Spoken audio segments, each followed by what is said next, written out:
Welcome to Building Resilience, the podcast where faith and leadership intersect to explore the true meaning of resilience.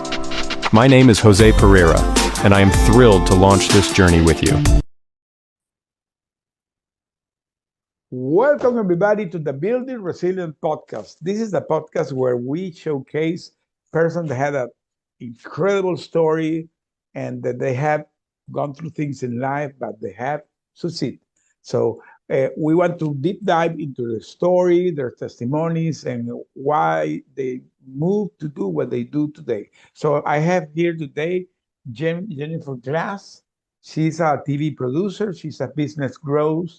The she has a program. I was looking your LinkedIn and I saw what you were doing there. So the mics are yours. Talk about you.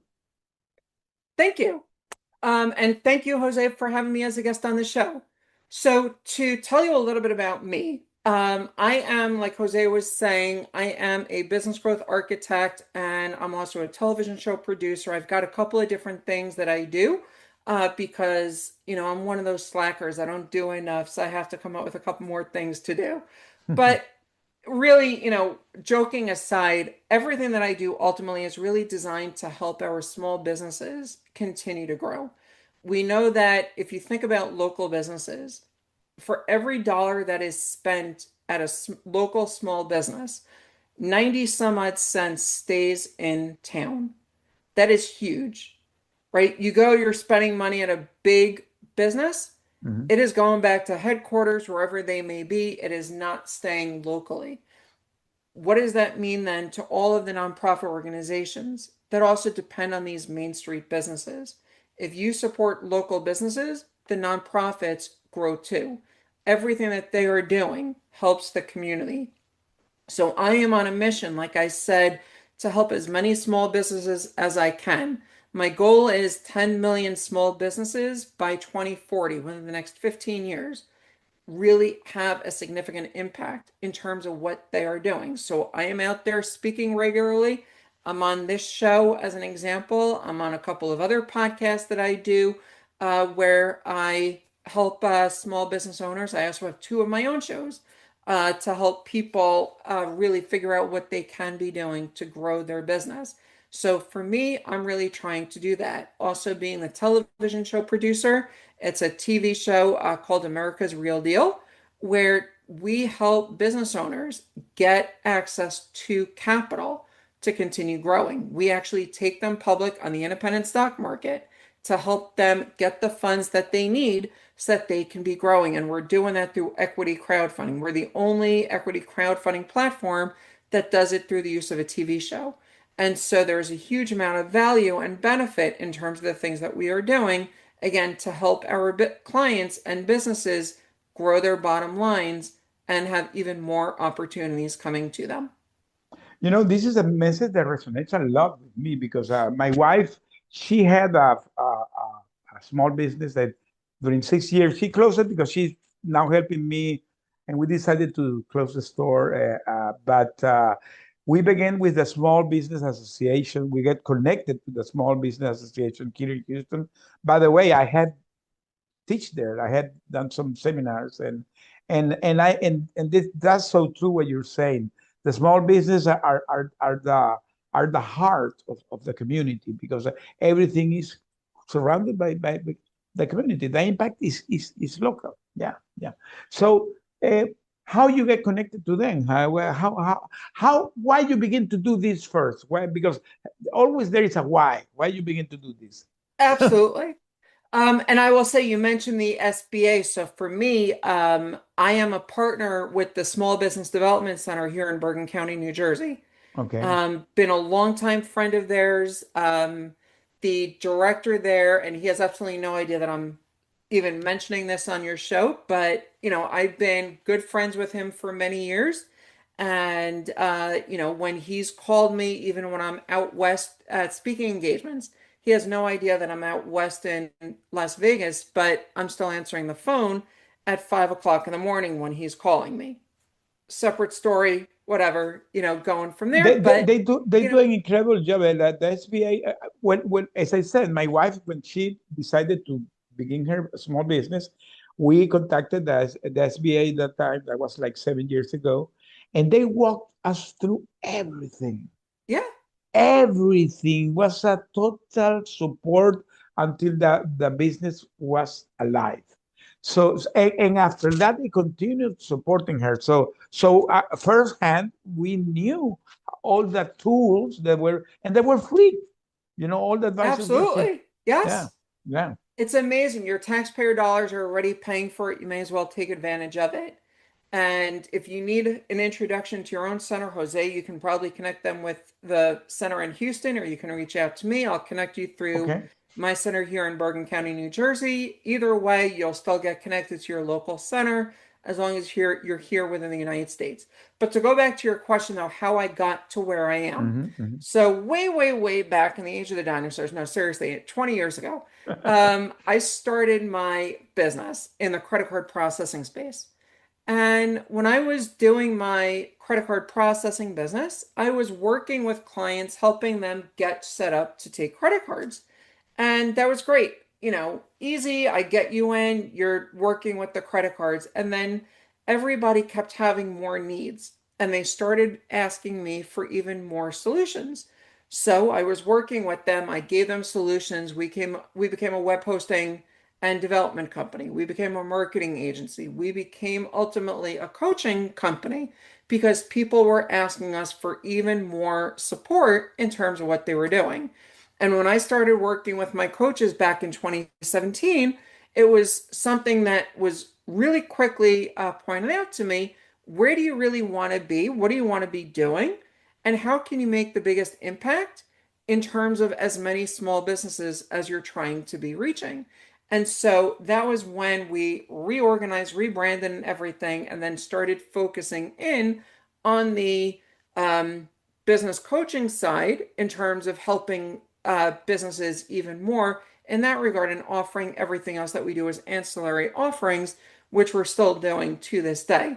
And it is something that I'm still very interested in doing. We keep doing a lot to really just be getting out there, helping as many people as we can, because ultimately, if we can all be growing, again, like I said, that is exactly what I'm trying to be doing because we see that impact all over the place. I sit on many nonprofit boards and commissions. I know what it's like. I'm in my 15th year being vice president of my Chamber of Commerce. Again, I see what it's like to be in that role and what happens when the economy goes like this, up and down, up and down, up and down. It's a roller coaster. And no matter what it is, small businesses are going through it, and we need to just see how do we figure it all out? How do we make it work so that ultimately we are all going to be benefiting? Correct. Well, great mission. And another question. So now that you said you 20 years doing this, what has been your biggest challenge in your mission? So there's a couple of things I would say is challenging, right? I mean, the first one is, and I teach my clients about time management, but time management, if you're not really, really rigid about your time management, Mhm. things have a great way to get in the way. I Yeah. also have a tendency to open up my mouth. I say, I know what to do. I can give you information. And then it's like, can you lead it? Can you do it? And you're like, sure, I will do it. So when it comes down to challenges, I will definitely say, that is one of those. And it is something that this year specifically, I've really been trying to say no to things where I really am not in a position to take it on. I mean, with everything that I do, I am significantly stretched. My team is stretched in terms of a lot of the stuff that we are doing as well. So that is one of those challenges. But then it's also, all right, let's figure out though, how do we start getting even more connections in terms of helping more people? So, like I said earlier, I'm out speaking. So, one of the challenges is finding some of those stages to be getting out there. And so, what I've been doing is I've been partnering up with a couple of folks to help us find those stages. A lot of the people that I know I am going to be helping are simply hearing me speak. They may not become clients of mine, and I know that I don't expect to have 10 million clients in the next 15 years, But if I can help them at least find one piece that can at least add $1 or more in new bottom line income for them, it is going to be something that I'm helping them. And so that's where I come out and I say, look, let's find solutions. Let's find something really easy people can do. And then how do we make that happen? So we talked about time management. We had to block out today in order to schedule a couple of interviews that I can be on all of these podcasts Okay. that we are doing. I love for anyone that is watching or listening to this interview, there's a great group called Potapalooza. And Jose and I are both participating in Yeah. Potapalooza. This is your opportunity. And Jose, if you're an affiliate, I really, drop the link in there in the description. But find out when you can be getting on the next one because that can allow you to be getting your information out there as well. So all of these things we have to just manage. How do we get it all in?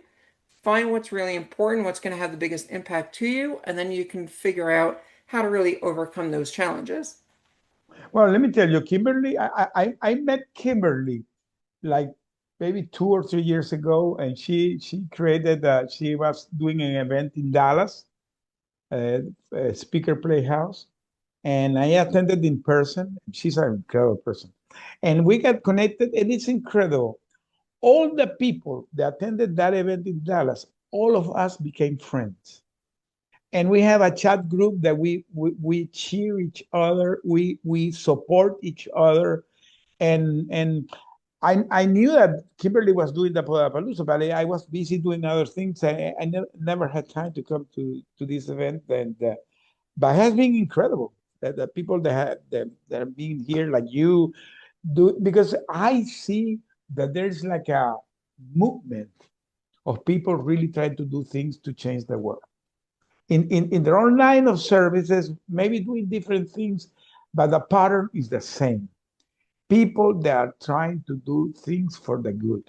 So what you're doing is a mission. So I want to ask you, what for you is your purpose? What for you is your legacy? How you want to be seen when you have 80 years, when you have grandsons?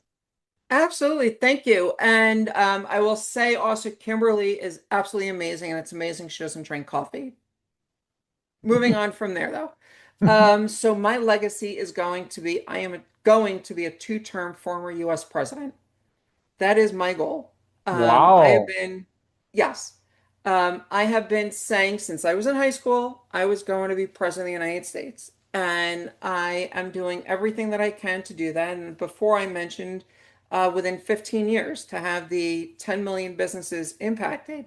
And that's because I've been asked a couple of times, give us a definitive time when we're going to see your name on the ballot. And that year is 2040.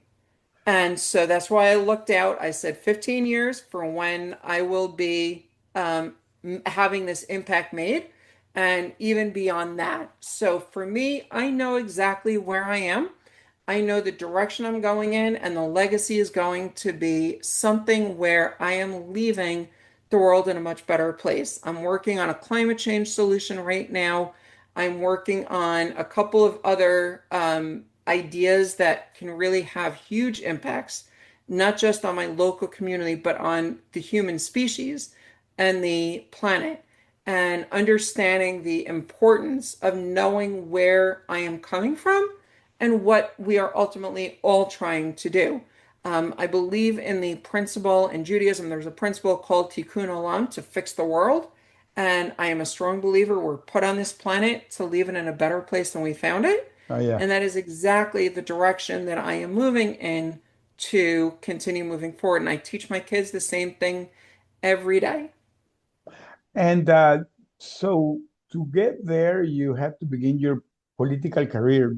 Is already going? Are you So I'm not currently serving in an elected form at the moment. okay?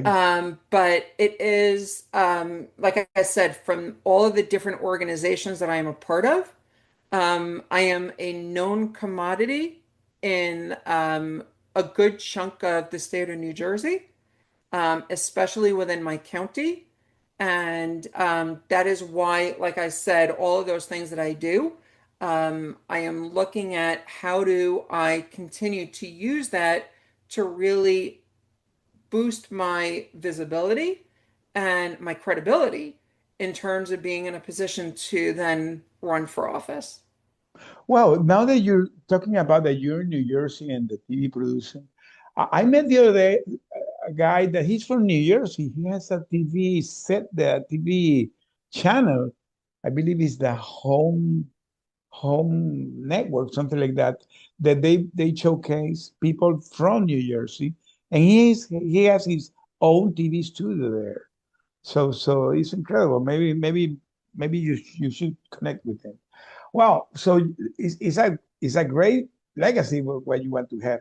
I had the other day a guy in my podcast that I finished asking him what want him to be his legacy, and he told me that he want to be the governor of Tennessee. And I told him, well, my friend, this is a prophetic podcast. Keep this recording when you become governor, and remember me. So I'm going to say the same to you today. Yes, Keep this recording. Keep this recording, because maybe in 15 years you're going to hear this recording. And so this is going to become a prophetic podcast for you. So absolutely. wow. From your mouth to God's ears. Yes, sir. Yes, sir. So having that mission, you have a lot of things to do, a lot of things to get there. But the important thing is that I truly believe that when you strongly believe in yourself, you strongly believe in what you're doing, and you strongly believe in God, you can do anything. You can make possible the impossible. So I wanted to ask you, where is your faith today? My faith is, always present. If it's okay, I want to share a story that just illustrates even more the hand of God, if you will, Of course. um, that I totally saw. So back in 2001, I lost the position that I had because the market went down. Without blaming any names, but there was a certain economist at a major New York bank that said that the dot-com bubble was going to ultimately burst, and Hmm. well, we know what happened. Hmm. Shortly after, I ended up interviewing with several different places. I interviewed at another telecommunications company that they had a trade show in California the week of 9/11. I received an offer from actually I got an offer from that company. It wasn't just interviewed. I got an offer from that company. I got an offer from another company whose offices were in the Century 21 building across the street from the Twin Towers. The other offer and the job that I did take was at another telecommunications company whose offices were on Wall Street and Broadway. Oh, wow. And so, either way, I was going to be somehow dealing with the fallout of 9/11. Uh-huh. And what ended up happening was that I was put into the company that I just happened to be standing on the corner of Wall and Broadway watching the towers burn and then covered in the um, All the. debris when it came down and everything. Long story, terrible moment. Please God, we never ever repeat anything like that ever again. But where I see the hand of God was that out of the opportunities that were presented to me, he guided me to the position that I was only going to be standing on the corner. I wasn't going to be potentially on the plane, and I wasn't going to be in the building already at the time when the buildings were being hit. And so seeing how all of that played into everything, faith is one of those things. I am right there. I see it. Every now and then there are crises of belief in understanding and things along those lines when you look at the world and you're wondering what in the world is going on. Yeah. But you also understand, and I was reminded the other night at my son's graduation that what we see today may not be something that happens for many, many years to come. You look at the events of the last several thousand years, and we don't know why something happened. And then all of a sudden, something changes that dramatically makes it turn a different way. Hmm. Being in the Jewish faith, looking at the years that we were in exile, right? The Romans came in, they knocked down the Holy Temple in Jerusalem, and the Jewish people were in exile for almost 2,000 years. Hmm. And then the Holocaust comes, kills 6 million Jews in Europe, and then the state of Israel is born. Born, yeah. And you look at those 1900 years that basically were what in the world is going on, and all of the things that happened. And then you see the state of Israel being created, where it is the Jewish state. And you look at it completely differently, and we don't see where everything comes in. And so, from a faith perspective, understanding, I may not understand everything that happens, but some point things do have a tendency to work their way through. And if I can quote really quickly from the great Kermit the Frog and the song about rainbows, why there's so many songs about rainbows, there's a line in there that says, who says that every wish is meant to be answered? Sometimes they are, sometimes they're not. But at the end of the day, if you have a belief that it's for the good, there's a lot more that may be coming to you that is possible. You may just not see it yet. You know, talking about being Jew, one of the books that I could read when I had my hostage situation, it came to me is a book called "Man Searching a Meaning" of Viktor Frankl. You know, that Mhm. went and well, that book changed my life really. When I understood that everything in a life has a purpose, and you sometimes you don't see it, but everything has a purpose. So I want to ask you to conclude this show. What is your purpose? My purpose again is to leave a meaningful impact on humanity Mhm. and understanding my role in all of that, trying to just be there to make a difference, be the best person that I can be, and be the role model for my kids, the people around me, and help wherever I can. Where can the people find you?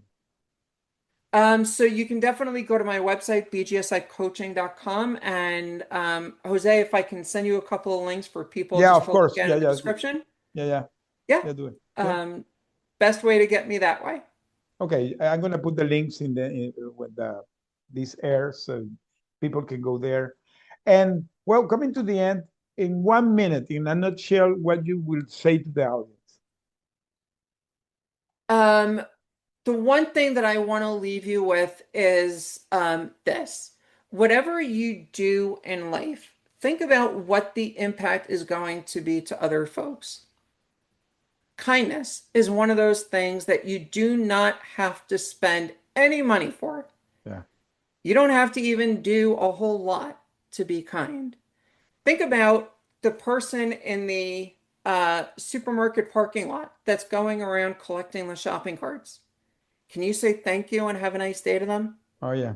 Can you say thank you and have a nice day to the cashier in the supermarket? If you're in a hotel, can you say good morning to the housekeeping crew as they're walking down the hallway next to you? A lot of these people are considered the quote unquote invisible members of society because of the jobs they have, but they don't have to be invisible. We can remind them that we see them. We can say, I see you. Have a nice day. Thank you. You never know what kind of impact that is going to have on them. They can be having the absolute worst day. And then a simple thank you, have a nice day can dramatically transform their life. Think about that. Doesn't cost you a dime, but it can make a huge impact. You know something very well said, Jennifer, because I come from a culture where you give thanks very openly. And I remember when I came here to the US, the first impression that I got is that going to an elevator crowded with people, and I said, "Good morning, how's everybody?" Nobody answered. And I said, why? Why do people don't say, yeah, thank you? So yes, it's so true. I always say it when I go to any place. I hello, how's everybody? How's been your day? And sometimes the people answer, sometimes no. But that doesn't take nothing for me to do it. Well, we're coming to the end, Jennifer. So this was a wonderful show. In 15 years, keep this recording and well, do what you're doing, my friend. Thank you for being here. I appreciate it. Thank you so much. Bye-bye. Bye-bye. If you're a leader, you need to hear this. Great leadership isn't about having followers. It's about making more leaders. The real measure of leadership isn't about power or position. It's about impact and influence. The best leaders uplift, mentor, and empower others to reach their full potential. Leadership isn't about control. It's about creating a culture where people feel valued, inspired, and ready to grow. Remember this. If you treat your employees like they make a difference, they will. Join us in transforming leadership into a movement. Watch this video and see the incredible difference it makes when leadership is about building leaders, not followers. What's the best leadership advice you've ever received? Drop it in the comments.